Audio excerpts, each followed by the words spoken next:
ఓం నమ శివాయ. జ్ఞానమురళి మీకోసం మీ భాషలో. జ్ఞానమురళి 20వ భాగము. అందరూ శివబాబా స్మృతిలో చదువుకుందాము. నేను ఈశ్వరీయ విద్యార్థిని. శివబాబా నాకు టీచరు. బాబా నాకు సద్గురువు. నేను మాస్టర్ సద్గురువును. మోసం చేసేవాడిది ఎంత తప్పో మోసపోయేవాడిది కూడా అంతే తప్పు కదా.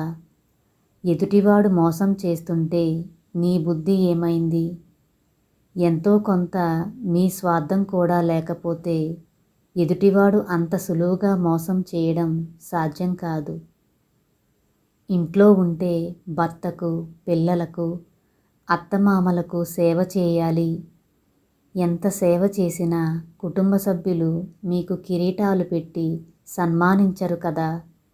సెంటర్కు వెళ్ళి అక్క సేవ చేస్తే కిరీటాలు పెట్టి సన్మానించి గౌరవిస్తున్నారు.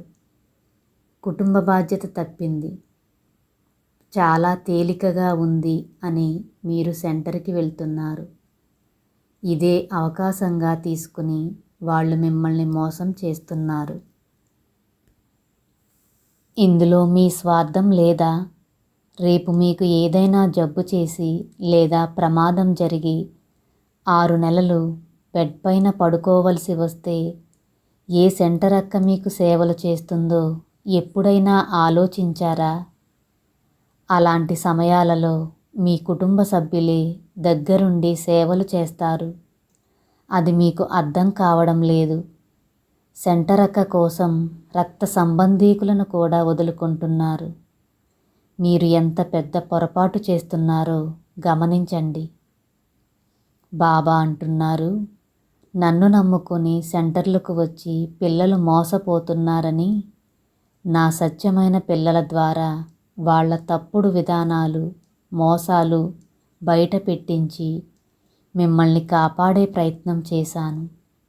మీ ఇల్లు సేవాస్థానం చేసుకుని నాకు కనెక్ట్ అయ్యి నా నుండి శక్తి తీసుకుని రుద్రజ్ఞాన యజ్ఞానికి సహయోగి అవ్వమని చెప్పాను. అయినా మేము వినము, తెలిసి కూడా ఇలాగే మోసపోతాము అంటున్నారు. చెప్పంగా వినని వాణ్ణి చెడిపోగా చూడాలి అని నానుడైతే ఉంది కదా. మీ పిల్లలు మీరు ఎంత చెప్పినా వినకపోతే వాళ్ళ కర్మకు వదిలేస్తారా లేదా మీరే చెప్పండి.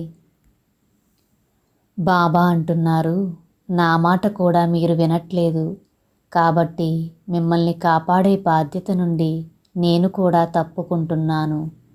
తెలిసి కూడా చేసిన తప్పులకు చాలా ఎక్కువ పాపపు ఖాతా జమ అవుతుంది. ఎవరి కర్మకు వారే బాధ్యులు. అర్థమవుతుందా అంటున్నారు బాబా. శివబాబా ఇస్తున్న వరదానం, సమర్థ బుద్ధి స్వరూప భవ. ఓం నమ శివాయ.